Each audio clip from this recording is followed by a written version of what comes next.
ये मामला भले ही हमारे शहर का नहीं है, लेकिन इसके बारे में जानना हमारे लिए बहुत जरूरी है। आए दिन ऐसे केसेस सामने आ रहे हैं जिसमें जनता की सेवा करने वाले अधिकारी ही जनता को लूट रहे हैं। अगर एंटी करप्शन ब्यूरो उस गरीब आदमी की मदद नहीं करती तो ये महिला एएसआई कभी पकड़ में नहीं आती। दरअसल ये मामला हरियाणा के ही किसी गांव या शहर का है। वहीं के थाने की एक एएसआई महिला अधिकारी है जो रंगे हाथों घूस लेते पकड़ी गई।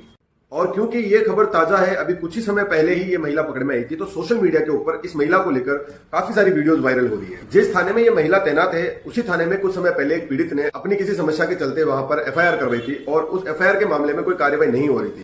और इसी चीज को ध्यान में रखते हुए वो पीड़ित महिला एएसआई के पास गया और उससे मदद की गुहार लगाई। लेकिन उस पीड़ित व्यक्ति की मदद करने की बजाय उल्टा उससे मदद के नाम पर कुछ पैसों की मांग की। उस पीड़ित व्यक्ति ने उस महिला से काफी सारे रिक्वेस्ट की कि वो पैसे देने में सक्षम नहीं है, उसके पास इतने पैसे नहीं है और वो चाहता है कि उसने जो रिपोर्ट करवाई है उसकी कार्रवाई हो। लेकिन वो महिला जो वहां पे एएसआई थी, उसने बिल्कुल भी उस आदमी की परिस्थितियों पर ध्यान नहीं दिया, बल्कि अपनी जरूरत के लिए पैसा मांगने के लिए उसको प्रताड़ित करती रही और उसके बावजूद भी उस महिला ने उसकी कार्रवाई पर ध्यान नहीं दिया।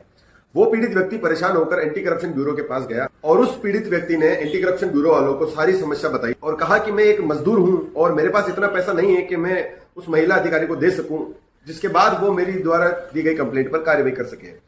एंटी करप्शन ब्यूरो वाले ने उस आदमी की हालत देखकर उसे भरोसा दिलाया कि वो उसकी पूरी मदद करेंगे।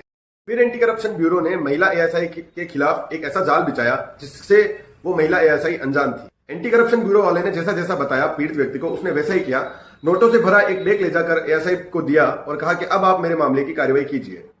और जिस समय महिला ने बैग से नोट निकालकर उस गिनना शुरू किया, उसी समय एंटी करप्शन ब्यूरो वाले जो घात लगाकर बैठे थे वो अचानक वहां आए और उन मैडम को रंगे हाथों पकड़ लिया। लेकिन मैडम ने इनकार कर दिया कि ये पैसे उसके खुद के हैं। लेकिन एंटी करप्शन ब्यूरो वाले ने जब उसका जाल बिछाया था तो उससे पहले ही उन नोटों के ऊपर केमिकल लगा दिया था और केमिकल लगाने से मालूम चल गया था कि ये वही नोट है जो पीड़ित व्यक्ति लेकर आया था इन्हें घूस के तौर पर देने के लिए। और आखिरकार वो मामला सामने आ ही गया। वो महिला एएसआई जो अभी आपको इस वीडियो में दिख रही है, जो बहुत सीधी भोली साधारण सी दिख रही होगी, वो एएसआई इस गरीब व्यक्ति को परेशान करके प्रताड़ित करके इसकी कार्रवाई करने के नाम पर इससे घूस मांग रही थी। और इस व्यक्ति ने समझदारी दिखाते हुए एंटी करप्शन ब्यूरो के पास जाकर इसकी शिकायत की और एंटी करप्शन ब्यूरो वाले ने भी उसको मदद करने का दिलासा दिलाया और ये महिला पकड़ी गई। इस तरह की शिकायतें आए दिन हमारे हिंदुस्तान में ही सामने आए जा रही है। कोई इन चीजों में पकड़ में आ जाता है तो कोई नहीं पकड़ में आता है। बस मैं ये जानना चाहता हूं कि सरकार इन बड़े बड़े मुद्दों पर कोई सख्त कदम क्यों नहीं उठा रही है।